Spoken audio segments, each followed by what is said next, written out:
live in 5, 4, 3, 2. Good evening, everyone. It's time for his debut late night premiere. It is Shaver the Terrestrial.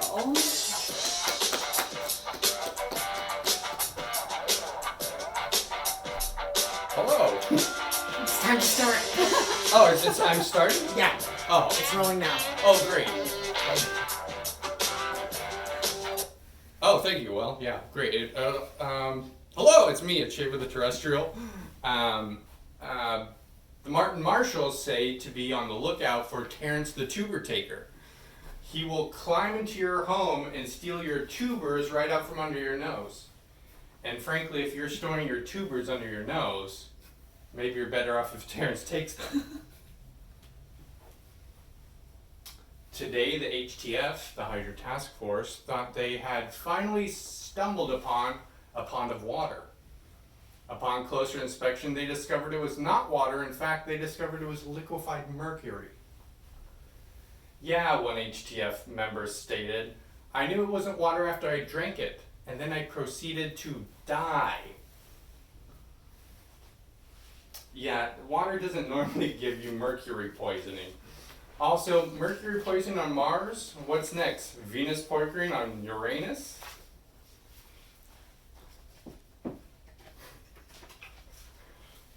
People are saying Pickler Pete pickled pears for Paul Peterson. The same Paul Peterson who last year's Harvest Festival told Brenda that he couldn't try her pear cobbler because he was allergic. I guess that old Earth saying is right. 2 pears in the hand is a pair of pears. Today, eyewitnesses report that Cruise had another crash amid a string of incidents with it and its brother Waymo. They ran through the stop signs, double parked at the saloon, circled the roundabout for 4 hours, and stopped in the middle of the ride. Cruise and Waymo's owner said, no sugar cubes for them today, only good horses get a treat. So, what's the deal with space shuttle food? Well, that concludes the monologue portion of our show.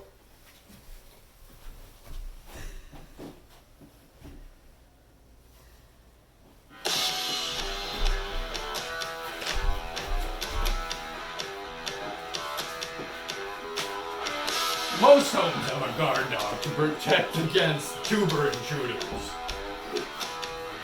If dogs are supposedly man's best friend, why do we put them in harm's way, protecting our home against the elder Johns in the dome?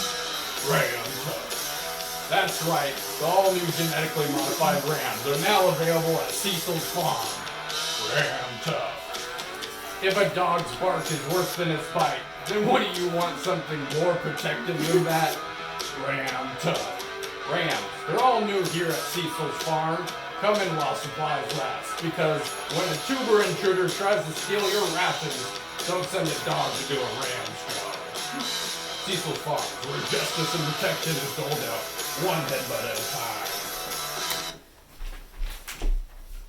time. Welcome back. We're here doing our first segment, Earth Art. Believe it or not, before the moving pictures, they had to capture moments with a single frame. A single frame. A single frame which often was rendered with colored paint onto canvas. I know, canvas being used to capture memories instead of wind. I know, the Earthlings were a wild bunch. In today's Earth Art segment, we are reviewing GOTTO's Lame Nation. This clearly shows the moment right after Pink Toga Dude knocked Naked Man out cold. Some experts believe these figures to be cuckoo birds, a common Earthling symbol for when your head gets pummeled. Upon later inspection, it is now believed to be a long-extinct sports team, the Anaheim Angels. Angels were believed to be co-evolved species of human, which quickly died out when it was discovered the sky had no food.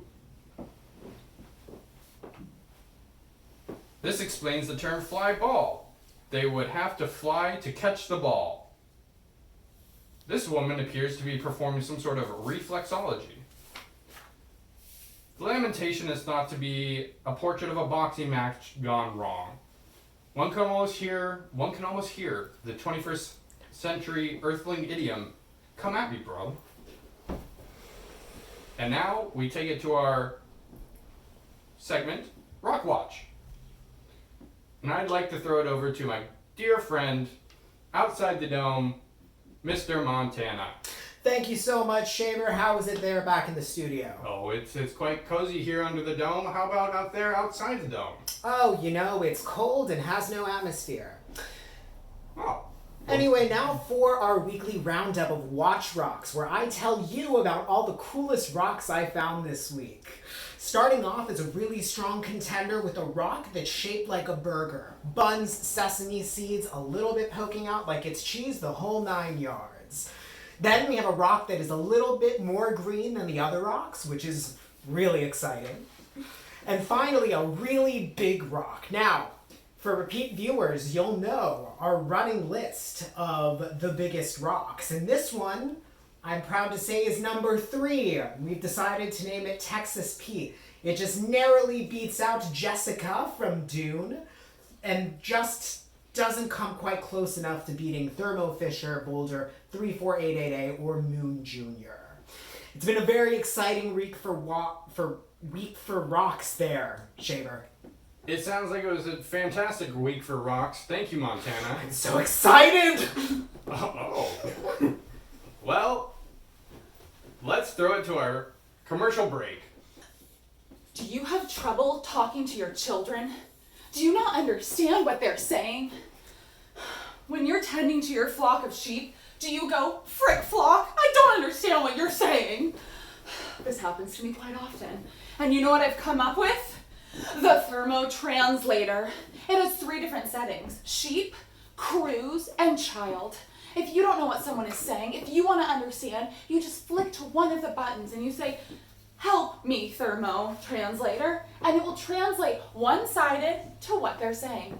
I myself have invented this. I am actually a scientist and I've been studying science for about 7 months now. And I have come up with this invention and I'm so excited about it. And it can be yours for a mere $1.99. Please, if you want to understand what people are saying, use my translator. And we're back. Great. My first interview guest for tonight. Some may know him from the establishment. It's Grain Bro. Grain Bro, welcome to the stage. Hey. How's it going? How'd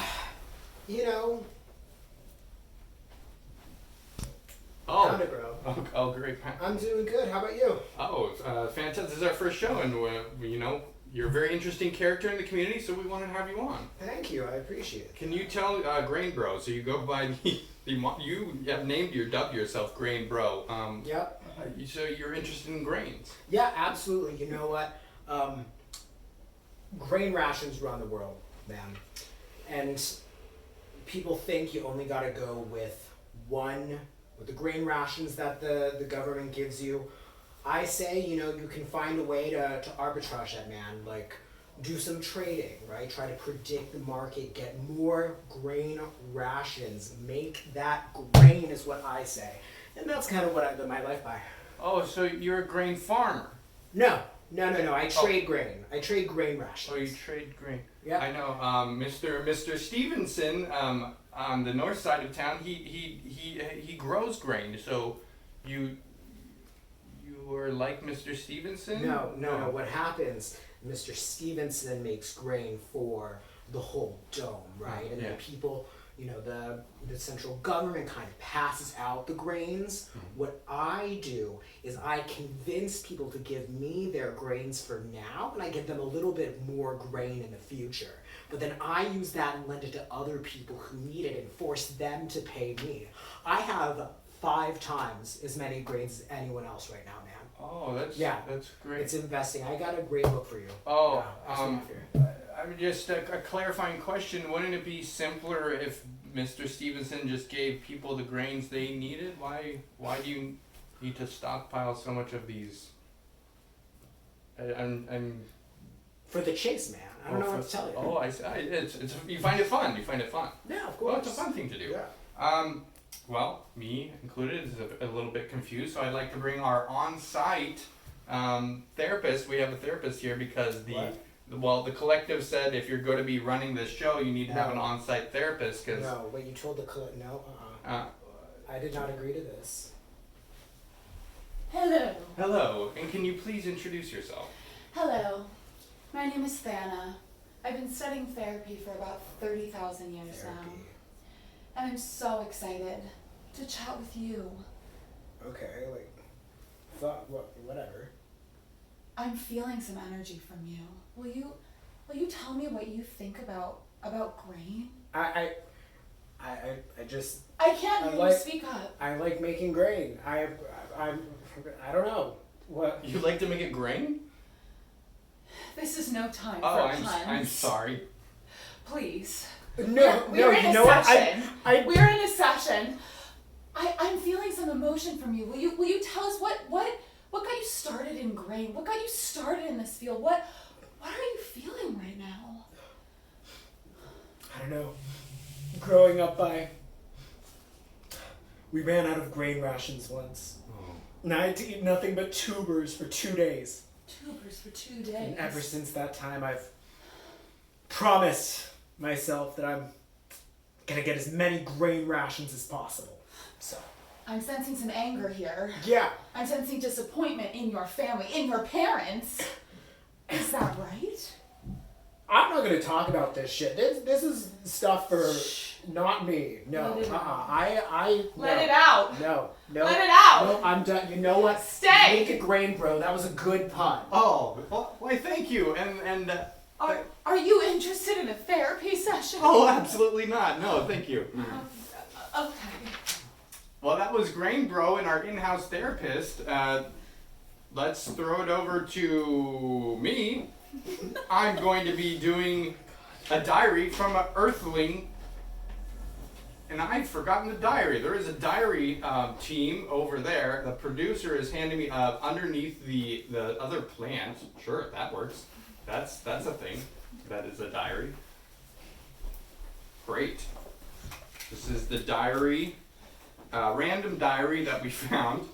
I'm going to, let me introduce this segment. Diary from an Earthling. It's a segment where I read a small passage from a random Earthling diary my parents found on Earth and brought back with them. I'm going to be reading from, let's say, May 28th, 2008. I found empty Fiji bottles and scattered them around my car to make people think I'm rich. Don't know what it means, not sure what the context is, but we just want to get more Earthling diary segments out to you. And now, we're going to take a little break. Blimey! You're looking a little limey! Did you know 1 in 5 Martian households have had known cases of someone's had scurvy? Is that right? Stand in line at Shaney Farm for your heaping helping of limes and lemons. Scurvy can include, but it's not limited to aching arms and legs, lethargy, lassitude, bruising, prolonged healing from ram bashes, anemia, red and blue spots, and the least sexiest alive is bleeding up the gums. Talk to your Shanley family member about how limes are prime and lemons are heaven. Don't get caught in this lunar season with a reason for effing. Don't get caught, people.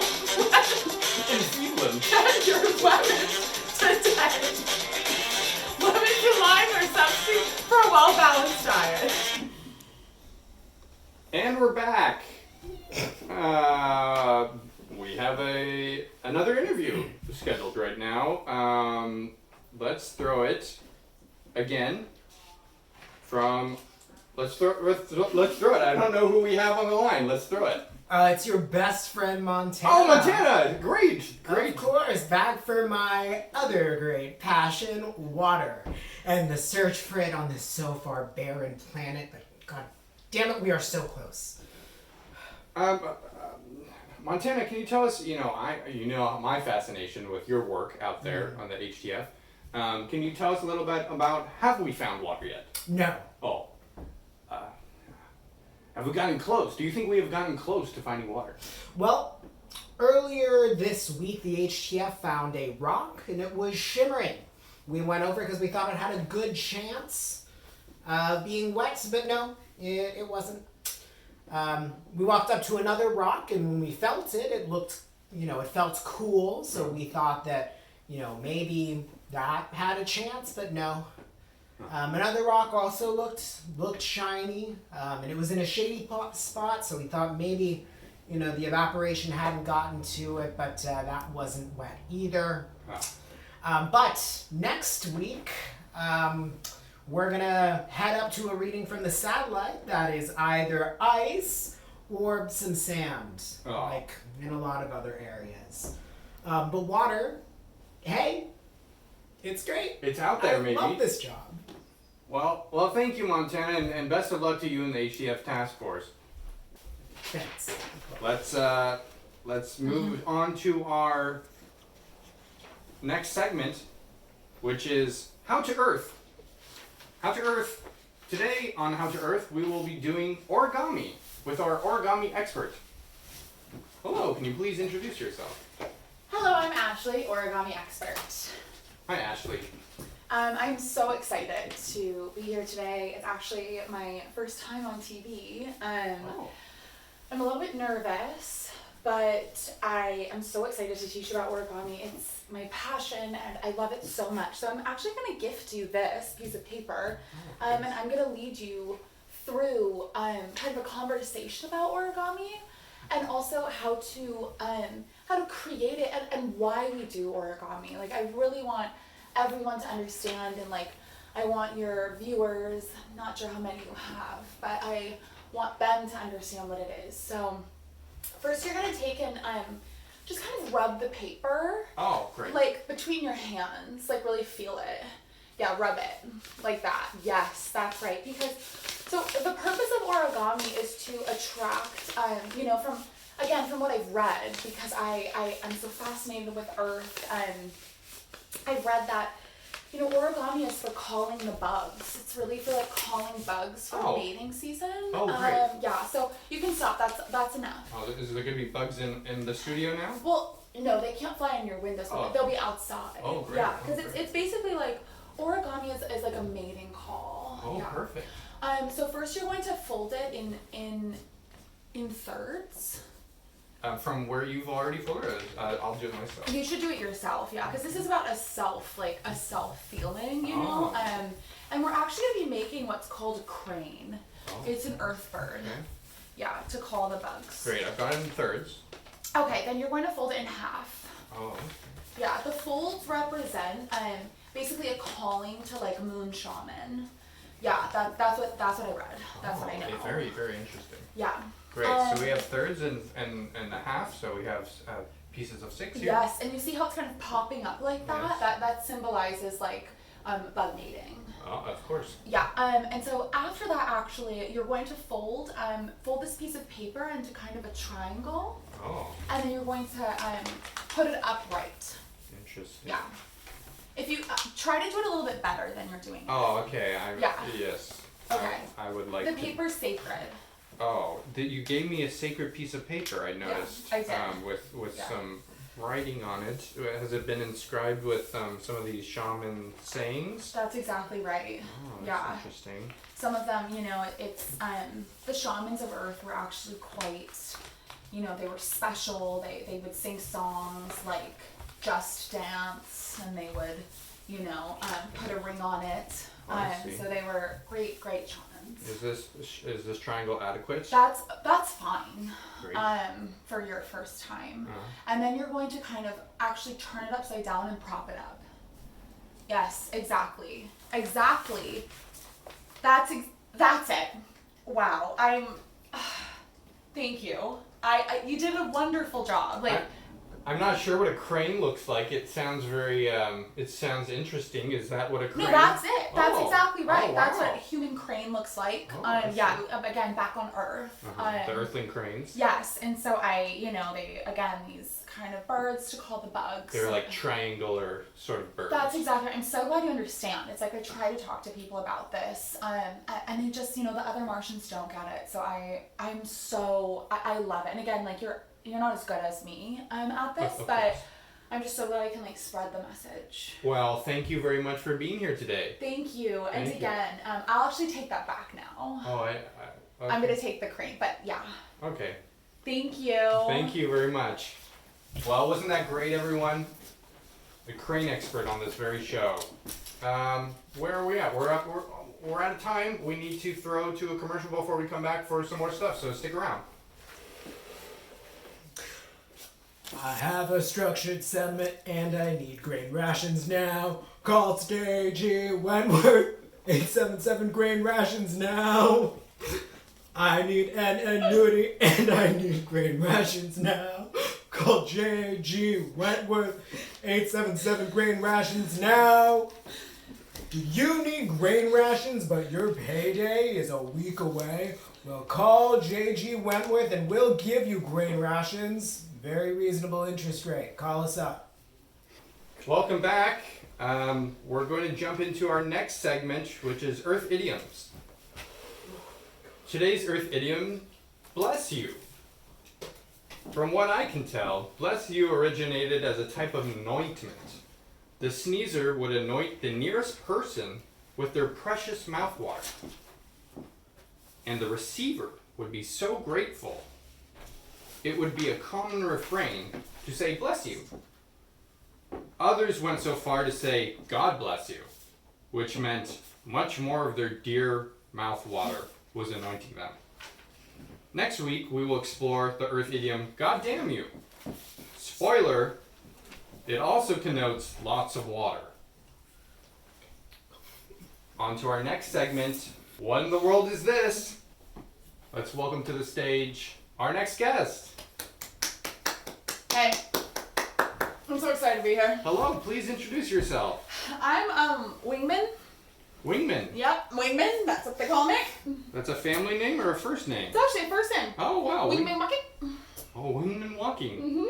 Mm-hmm. What a beautiful name. Thank you. People say it to me all the time. Super excited to be here. Well, Wingman, what have you got for us today? I have actually a couple of objects. Okay. If you know anything about Earth, you should know that, this object's flying. You should know that these are pretty simple objects. And I'm going to show them to you, and I hope that you can make them out. Okay. I will tell you that my Earth parents were scavengers on Earth, well, they were not my Earth parents, but my parents, they've gone to Earth and they were scavengers, so I might know a few of these objects. I know. Freaking rad. Yeah. Right on. So first we have this. And what is that called? Oh, you have to guess. Oh, I have to Do guess. you know what it is? Oh, sorry, yeah.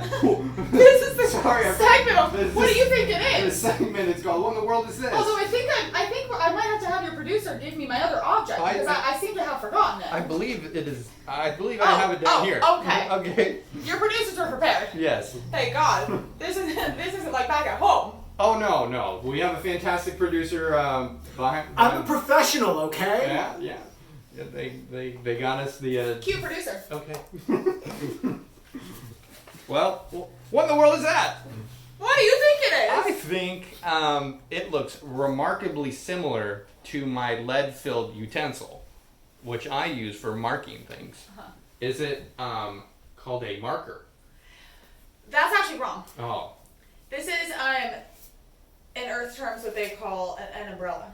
Oh, an umbrella. We have this. That. Mm-hmm. That. Right there.